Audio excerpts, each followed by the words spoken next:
I'm always honored to have the opportunity to be here. First of all, as you know, because I'm a Californian, and I was born and raised in California, in Monterey. I had the honor of, as Gloria pointed out, of representing the Central Coast in the Congress for 16 years, and then had the opportunity to, after serving as Chief of Staff to the President, to return to our home and establish the Panetta Institute, which Sylvia continues to run at the campus there at CSU Monterey Bay. And our home is and will forever be in Carmel Valley. So I thank you for giving me a chance to get the hell out of Washington and come home. Secondly, I'm always honored because of this forum.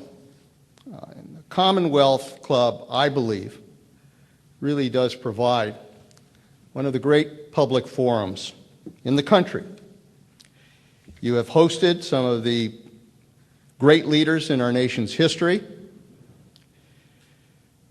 You have conducted forums that I think carry on a very important tradition. It's the kind of public dialogue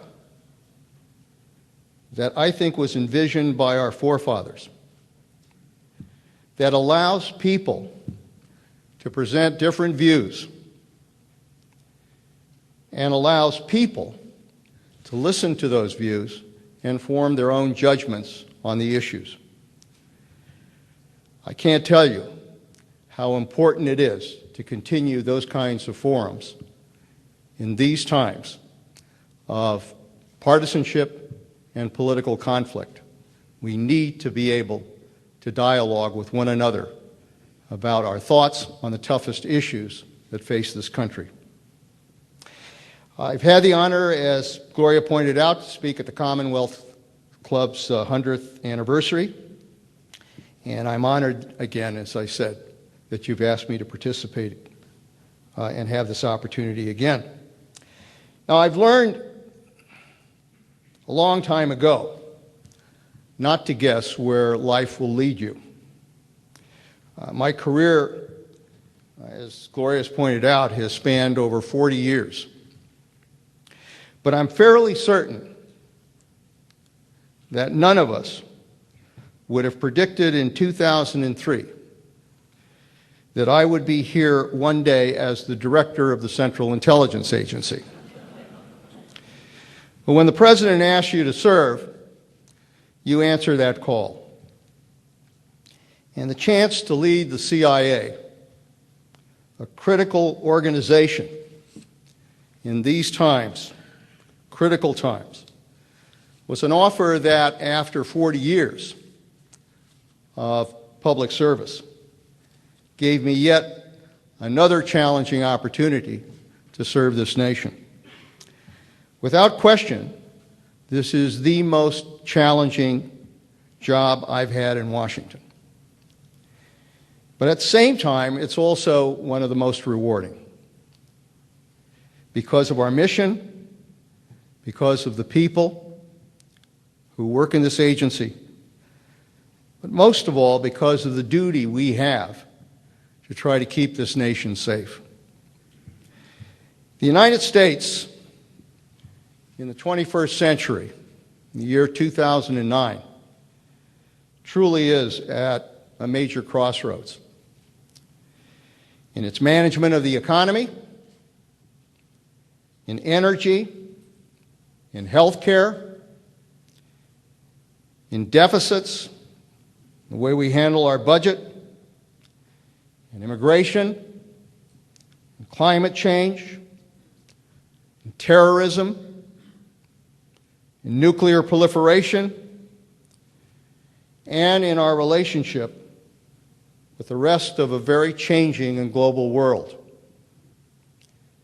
We are fighting an enemy that is still determined to strike us overseas and strike us here at home. the recent arrest of an al-Qaeda operative in this country, something we haven't seen since the year 2007, only confirms that al-Qaeda continues to plan attacks on our homeland. Leading an agency that is on the front lines of the defense of our country, particularly in the battle with al-Qaeda and its violent allies, is an important and very awesome responsibility. And particularly awesome for me, because it oftentimes involves decisions that involve life and death. In 8 months as director, I certainly have learned a great deal. I've learned a lot about the substance of our challenges, the men and women in the CIA, the agency's unique capabilities, and how all of this relates to protecting our national security and our freedoms. There is oftentimes a debate about the role of an intelligence agency in our democracy. The fact is that an intelligence agency is critical to the survival of our democracy. Our forefathers blessed this nation with a Constitution and a Bill of Rights that expresses our fundamental beliefs, our fundamental freedoms and values. The leaders of America have a duty to protect the nation and strengthen and preserve those ideals. A strong defense and an enlightened diplomacy are essential to fulfilling that duty. And none of that is possible. None of that is possible without credible and accurate intelligence. No president can make important decisions regarding our national security without knowing what our enemies are thinking, what they're planning, and what they're doing.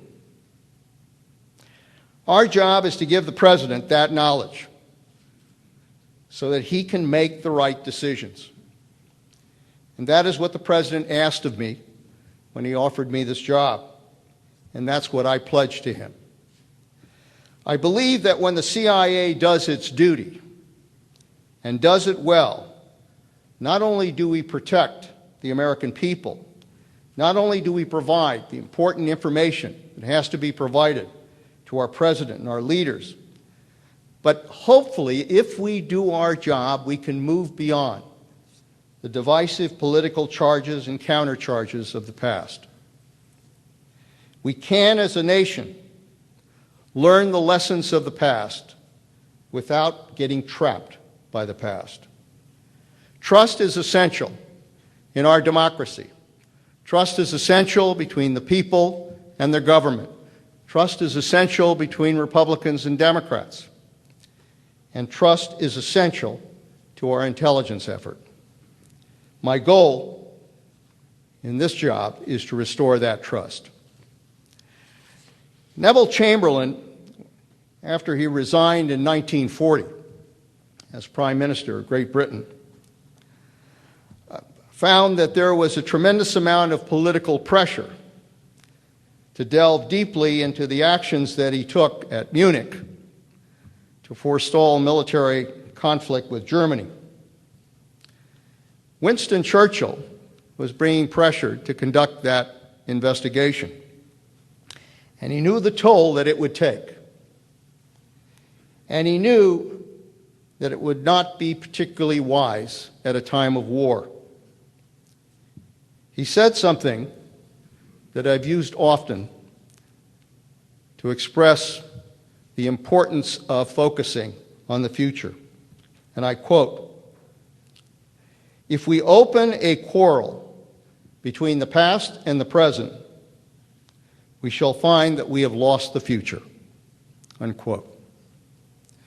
Nowhere is that more true than in intelligence. The CIA's full attention must be on the challenges we confront today and those over the horizon. That's what I want to talk to you about this afternoon. The work of the CIA now and in the future. First, what should you expect of an intelligence agency in a democracy? And second, what is the CIA doing in order to meet those expectations? All intelligence consumers, policymakers I talked about, military commanders, need timely, objective, independent, and accurate intelligence. They must know and understand the world as it is if they are to make sound decisions in the hopes of changing it for the better. Providing that knowledge, that understanding, is CIA's fundamental responsibility.